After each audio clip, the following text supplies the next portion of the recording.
It's important to choose a strategy that would be unpleasant to the opponent. Europeans play very impolitely. How will he beat him? Even I, says Cho Hyun-kyun, I lost to him.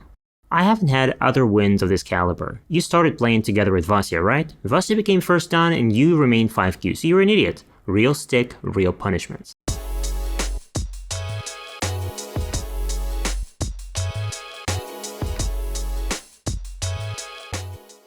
My name is Alexander Dinnerstein. I'm a 7-time European Go champion, 3-dan professional. And we're filming courses for you for gomagic.org.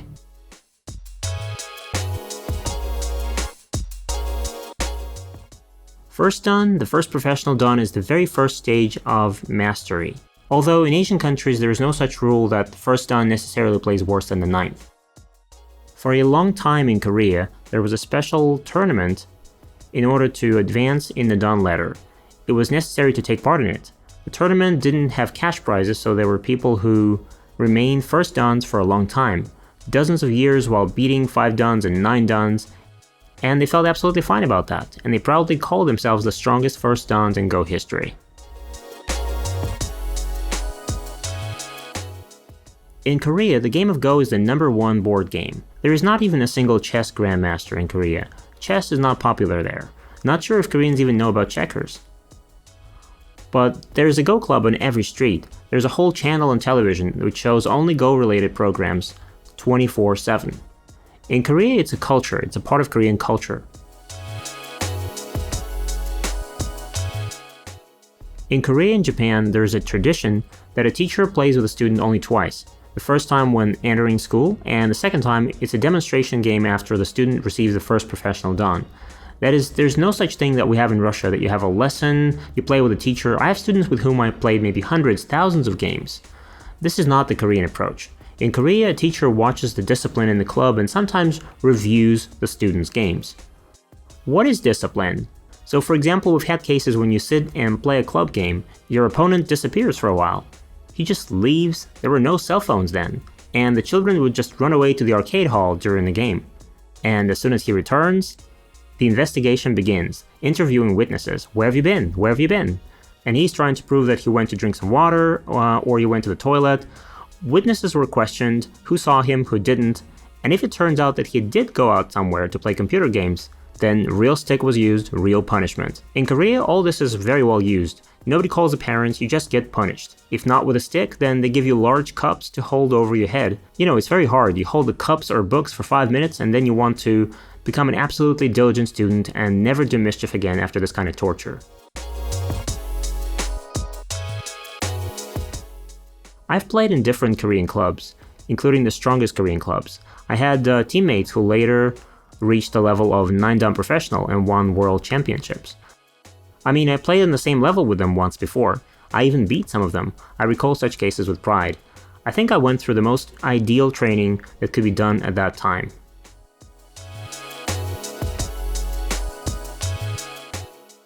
My biggest win probably was over Orisei, a 9-dan pro from Japan. He had the Kisei title at the time. He was one of the strongest professionals in the world at the time. I had a chance to beat him once. The LG Cup, if I'm not mistaken, in 2003. Very unexpectedly, that is, very few people expected it.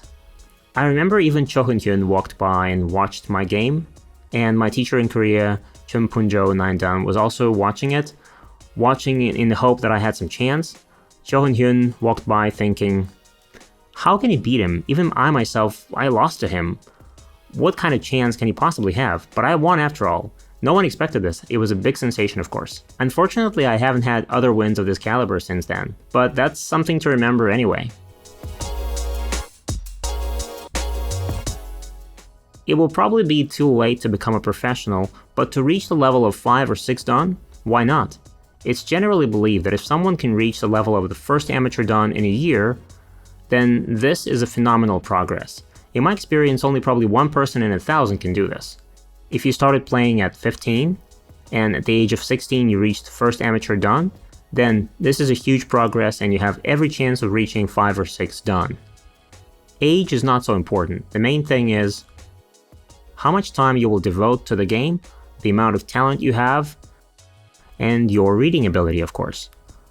There are many factors that affect your future success.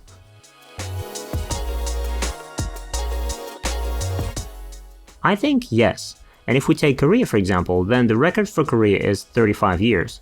It's generally believed that if you become a professional at 15, this is normal. Everything that's later than 15, you're already late, and you can hardly count on winning major titles. So you can become an average professional. And so it's believed that if you are a child prodigy who seriously wants to win major titles, then becoming pro at 11, 12, or 13 years old is a sign that you have talent, a sign that you can really be a challenger for such major tournaments.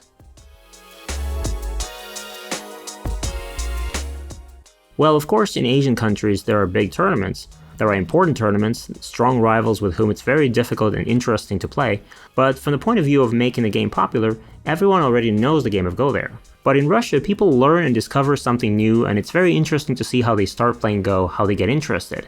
You need to introduce them to the game, you need to somehow make it exciting for them, you have to give them some interesting content. I believe that Russia is perfect for introducing another board game with chess in the background, this new game being no less interesting than chess.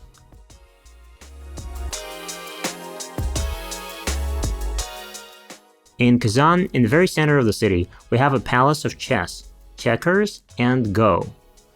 But it's strange that it hasn't been taken away from us yet. There have been already several attempts of using the school for something else. But the school is holding up, and a lot of children learn to play Go there. But in Kazan, we have always been about Go skill, not about the number of players. And the students of Valery Shikshin, those who could not achieve something significant, they quit playing Go with hatred. It was really a sport of the highest achievements there. So it's not about a large number of players, but let's say you started to play Go at the same time that Vasya did, right? Vasya became first dan and you remain 5Q, well, you're an idiot. And after they call you that, you don't want to go to this school anymore. So either you try your best, you jump out of your pants and catch up, or quit. This is the Kazan approach.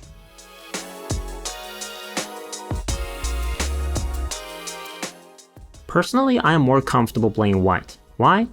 Black is for those who like to attack, who like to fight, and it's easier to play with white from the point of view that you don't need to prepare anything, but you watch what your opponent is playing and you react. Lots of strong players, including one of the strongest masters in the world, Kojie, often said that it's easier to play with white because you have Komi, and you have an opponent who shows you his cards, and you simply choose what to do next. Your opponent leads, you respond.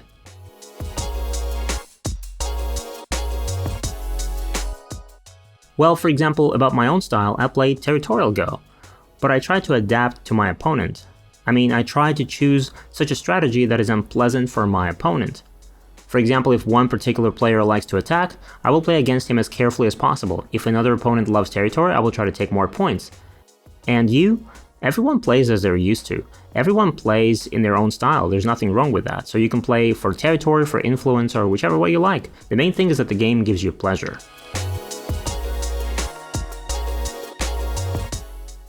People resign differently. Think of the legendary Japanese master Yamabe Toshiro 9 Dan. In the database of his games, you can find dozens of games where he resigned after 60 or 70 moves. According to AI, the position was not bad, and maybe he was even in the lead, but he resigned after seeing that he had made a mistake somewhere, and he thought that he didn't deserve to win this game after that. It is common in Europe and in Russia to fight till the very end. I remember a Japanese delegation led by the Japanese professional Otake Hideo came to one of our Go congresses.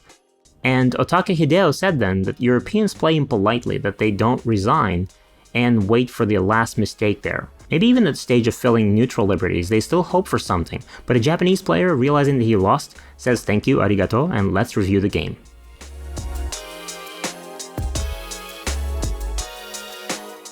By the way, my advice is even for 5-6 dumb players if they're watching this. I've seen many times how our strong players, when they come to a tournament buffet, they get themselves a full plate of food. Once this is a buffet and it's all paid for, you have to try and eat it all. How they play in tournaments after that is a mystery to me. I try to eat a little, drink more water. But in order for your brain to work better, you need to play with a half-empty stomach. So eat only as much as you need, but not more.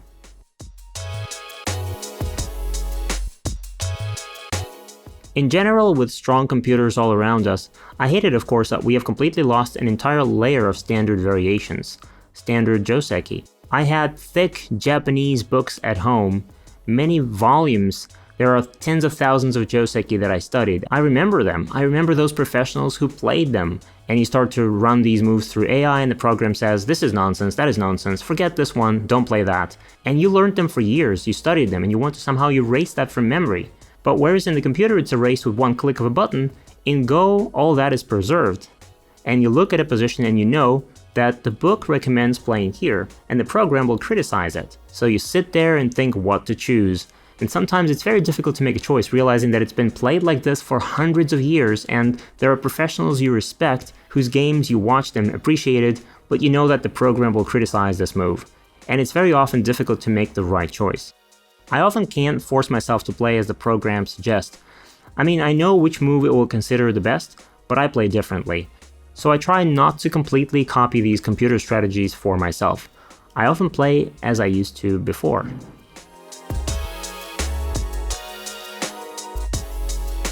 Fortunately, we haven't had such stories in tournaments yet. Unlike chess, where there have already been many cases of disqualification, real chess grandmasters caught in toilets with mobile phones.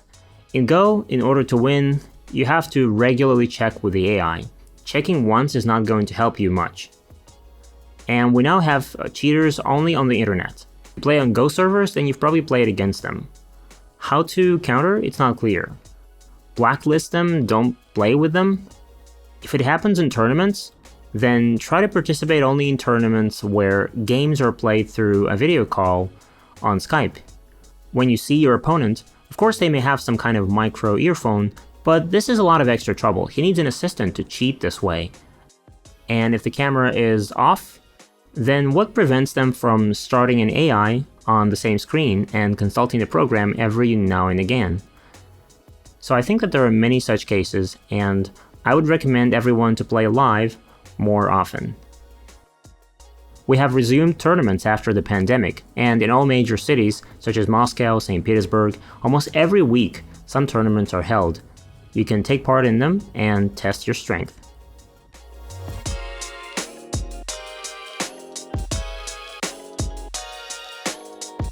I don't play the star point as a first move because of the sun sign invasion. All the points will be gone. Where's my territory? Therefore, anything but the star point. Any joseki that my opponent doesn't know. I will play a difficult one where you can trap him and my opponent sees it for the first time in his life. The most beautiful Tsuji should look like a computer misclick. A move that you really couldn't expect. Like for example, Lee Sedol's move against AlphaGo. It's the only game that he won in that match. So it's a move that you can't imagine in any way.